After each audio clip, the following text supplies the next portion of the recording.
रोह्यात खासदार सुनील तटकरे यांची महत्त्वपूर्ण आढावा बैठक. प्रलंबित कामांवर अधिकाऱ्यांना फटकार. विकास कामांना गती देण्याचे निर्देश. कारखानदारांचीही कान उघडली. रायगडच्या रोहा शहरातील ज्येष्ठ नागरिक सभागृहात राष्ट्रवादी काँग्रेस महाराष्ट्र प्रदेशाध्यक्ष तथा खासदार सुनील तटकरे यांच्या उपस्थितीत विकास कामे आणि प्रशासकीय कामकाजाचा व्यापक आढावा घेण्यासाठी महत्त्वपूर्ण बैठक आयोजित करण्यात आली. या बैठकीत विविध शासकीय विभागांचे अधिकारी, कर्मचारी तसेच संबंधित यंत्रणांचे प्रतिनिधी उपस्थित होते. बैठकीदरम्यान नागरिकांच्या विविध समस्या, प्रलंबित कामे आणि विकास प्रकल्पांचा सविस्तर आढावा घेण्यात आला. सर्वसामान्य नागरिकांच्या प्रश्नांची तातडीने सोडवणूक व्हावी यासाठी प्रशासनाने अधिक संवेदनशील आणि जबाबदारीने काम करण्याच्या सूचना सुनील तटकरे यांनी दिल्या. यावेळी अनेक विकास कामे रखडल्याबाबत नाराजी व्यक्त करत संबंधित अधिकाऱ्यांना त्यांनी चांगलेच धारेवर धरले. प्रलंबित कामे निश्चित कालमर्यादेत पूर्ण करून नागरिकांना दिलासा देण्याचे आदेश त्यांनी दिले. तसेच कामकाजात दिरंगाई करणाऱ्या आणि निष्काळजीपणा करणाऱ्या अधिकाऱ्यांवर कठोर शब्दात ताशेरे ओढत कार्यपद्धतीत सुधारणा करण्याचे निर्देश दिले. औद्योगिक क्षेत्रांशी संबंधित विषयांवर चर्चा करताना कारखानदारांनी शासनाच्या नियमांचे काटेकोर पालन करावे, पर्यावरणीय व सुरक्षा नियमांकडे दुर्लक्ष करू नये असे स्पष्ट निर्देशही सुनील तटकरे यांनी दिले. या बैठकीत विविध विभागातील कामांचा आढावा घेऊन नागरिकांना भेडसावणाऱ्या समस्या सोडवण्यासाठी समन्वयाने काम करण्याचे आवाहन करण्यात आले. विकास कामांना गती देत प्रशासन अधिक लोकाभिमुख करण्यावर बैठकीत भर देण्यात आला. धम्मशील सावंतसह न्यूज ब्युरो, रायगड, महाराष्ट्र.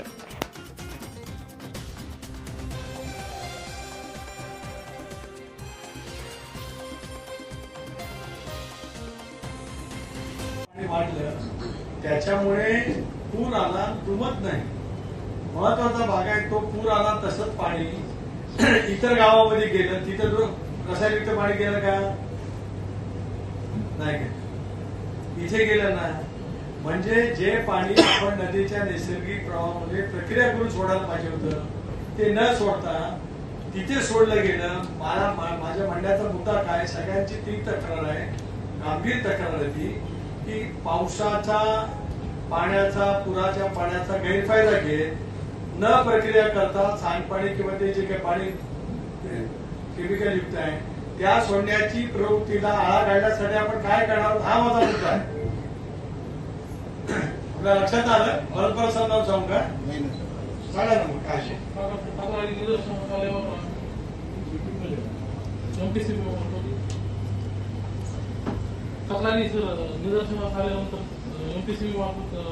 आता कोणाची बी तक्रार द्यायची सामान्य लोकांनी कुणी आम्हाला दिली ना. कशाला? आता मागच्या मीटिंग मध्ये कलेक्टरच्या उपस्थित अजेंडा द्यायला देऊन टाका किती होतं.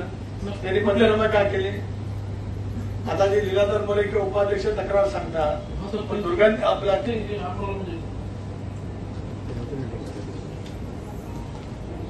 माध्यमातून जे झाले अशी घटना परत होऊ नये आणि जी झालेली घटना आहे त्याचं विस्तृत आम्ही हे करून जबाबदारी जोपर्यंत नक्की होत नाही ना, अकाउंटेबिलिटी नक्की झाली पाहिजे. Yes sir. म्हणजे एक तर तुम्ही असं बघितलं पाहिजे की संबंध कारखानदारीमध्ये मी कोणाला पॉइंट आउट करत नाही, फिगर आउट करत नाही. संबंध कारखानदारीमध्ये अशा पद्धतीचं प्रक्रिया न करता पाणी सोडण्याची प्रवृत्ती काही विशिष्ट कारखाने का काही कंपन्या 100% दाखवतातच. तुम्ही आयडेंटिफाय केलं पाहिजे ना. अशी घटना परत होऊ नये आणि असं त्यावेळेला खरं तुम्ही यायला पाहिजे होतं तुम्ही आणि त्यांनी फिरायला पाहिजे होतं.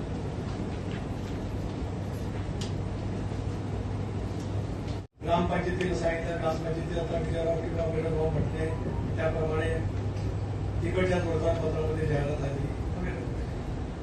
ते सगळं त्याच्यात तुम्ही सोडून घेतलं. स्क्रॅप सुद्धा अशाच पद्धतीचा बाहेर केला. सर्वात महत्वाचा मुद्दा तो आहे.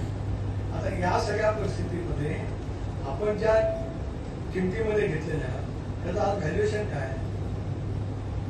म्हणजे आता आपल्या कंपनीच्या व्यवस्था जसं आता युनिकरच्या बाबतीमध्ये तसं तुमच्या बाबतीमध्ये सुद्धा तुम्ही असं वेळेकडे दावा करू शकता का की तुमची कंपनी, तुमची ओरिजिनल कंपनी कुठली? साधा ना. साधानेच घेतलं नाही कॅल्शियम. साधा कंपनी सुद्धा सगळ्या नियमाचं पालन करून उत्पादन करते. 100% आता बंद पडेल. तसंच करतोय. जेलमध्ये गेला असतात. ते जे 4 जण गेले ते 4 जण गेले त्यानंतर आम्ही सावरलं कंपनीला. त्याचे पैसे पण उद्वेग आहे ना, जागेवर 4 जण गेले. सर, हा जो उद्वेग आहे हा उद्वेग तुम्ही तयार केलेल्या परिस्थितीच्यामुळे उद्वेग आहे आणि त्याच्यामुळे आता जे आपण इथे चर्चा करतोय त्याच्याचा मार्ग काढण्याची कंपनीची मानसिकता नसेल तर साधा कंपनीवरतीच कारवाई करा, समोर म्हणजे पुढचं थांबेल, विषय संपला. कसं आहे साहेब माहितीये मग का, तुम्ही आगे केवळ सेटलमेंट करा आणि मग जे असेल ते होईल. सर काही गोष्टी आहेत तर आपण सामंजस्याने सोडवू. तुम्ही पण आम्हाला थोडंसं एक वेगळं- नाही, पण घेतो ना मी लेटर का आता नाही. आम्ही मॅनेजमेंट करतो त्याचा काहीतरी मार्ग निघेल असं करू आपण. कोर्टाच्या गोष्टी कसल्या कारखानदारांची त्याला आपण हा घालणार आहोत की ना, हा माझा मूलभूत मुद्दा आहे.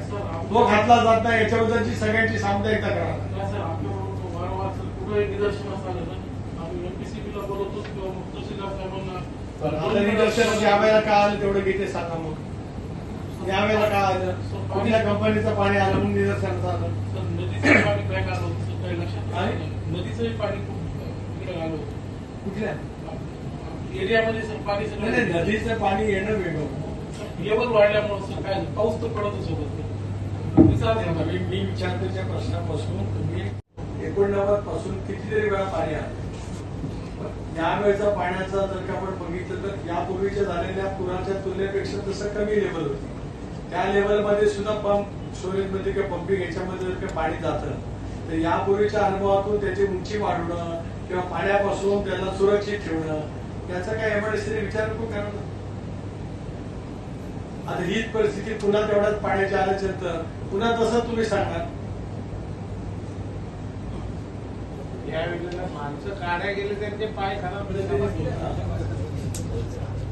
किती पद्धतीने बोलतात ते एका मध्ये बोलणाऱ्या म्हणून बोलताय. माझ्या ऐवजी इतर कोण असताना तर फार फार खालच्या शब्दामध्ये तुमची संवाद केली असते. काही कॉम्पेशन केलं तर काही फार मेहरबानी केलं अशा आविर्भाव सांगता. समजलं हे लेखी घ्या, माझं लेखी आहे. पंचायतीच्या पत्रावरती दिले, कामगारांच्या पत्रावरती यांचंही देतो मी. इव्हिनिंग माझ्याचं म्हणजे त्यांना कोणाला पण पाठायला देतो.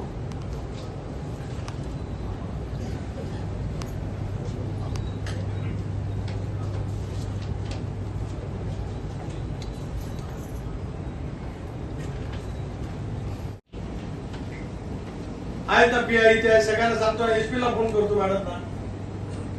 त्याला काय मग आपण जर काय जबाबदारी घेणार कशाला माहिती आहे तुमच्यापेक्षा काय माझ्यापेक्षा वेगळं काय सांगणार आहे काय. एकच आहे की आता सुद्धा आपण गंभीर पुलावर गेला तर यांचा पाणी पूर्ण बंद झालेला नाही.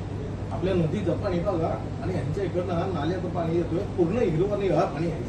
आता तुम्ही जाताना ह्याला सगळ्यांना घेऊन जा पाहिजे तर साहेब पूर्ण अजून तो पाणी क्लिअर झालेला नाही. आपल्या कुंडलिका नदीचं पाणी आणि तो गंगा नदीचं पाणी पूर्ण निळा पाणी आहे साहेब. अजून वास येतोय आमच्या गावात आणि गेल्या 15-20 वर्षात साहेब आमच्या जमिनी पूर्णतः पिकत नाही. ज्याप्रमाणे इकडे खराब केलं वगैरे जे भरपाई देतात ना त्या पद्धतीने साहेब दिला पाहिजे. नाही, तो भाग वेगळा आता. तो आता एकदा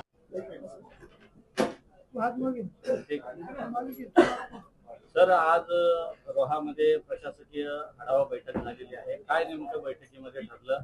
अधिकाऱ्यांची कान उघडणी देखील अनेक मुद्द्यांवर केली. मधल्या कालावधीमध्ये पुराच्यामुळे जे काही नुकसान झालं त्याचे पंचनामे करण्याचे आदेश जिल्हाधिकाऱ्यांच्या उपस्थितीमध्ये 8 दिवसापूर्वी दिले होते.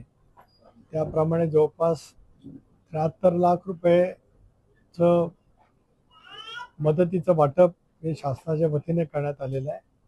उरलेलं सुद्धा वाटप या पुढच्या 8 दिवसामध्ये त्या ठिकाणी होईल. विशेष करून या संबंध पुराच्या परिस्थितीमध्ये धाटाव परिसरातील रासायनिक उत्पादन करणाऱ्या कारखान्यांनी त्यांचं प्रक्रिया न करता जे काही सांडपाणी सोडायचं आहे ते तशाच पद्धतीने गेल्याच्यामुळे शेतीचं मोठ्या प्रमाणावरती नुकसान झालं आहे आणि या वर्षीचं पूर्णपणाने पीक जी जमीनच नापिकी झाली तिथलाही नुकसान भरपाई देण्याच्या दृष्टीतून आज आदेशित केलेला आहे. काही कंपन्यांच्या बाबतीमध्ये स्थानिक कामगारांचे काही प्रश्न होते, इतर काय बाबी होत्या, त्या कंपन्यांची सुद्धा महाराष्ट्र प्रदूषण नियंत्रण मंडळ आणि महाराष्ट्र औद्योगिक विकास महामंडळ यांच्या अधिकाऱ्यांनी आत्ता जाऊन तिथे नेमकं काय काय पद्धतीचं काम चाललेलं आहे, नियमानुसार आहे की नाही त्याची सखोल पाहणी करण्याचे आदेश त्या ठिकाणी दिलेले आहेत. अशा पद्धतीने आज त्या बैठकीमध्ये प्रामुख्याने विषय त्या ठिकाणी होते. याच्या खेरीज जो रस्ता आहे अलिबागपासून वायापासून ते साईपर्यंत या रस्त्याचं आता जे हॅम अंतर्गत काम आहे ते आता अंतिम करून नव्याने त्याचा प्रस्ताव सादर करण्याचा सुद्धा कार्यकारी अभियंता सार्वजनिक बांधकाम अलिबाग यांना सूचना त्या ठिकाणी देण्यात आलेल्या आहेत.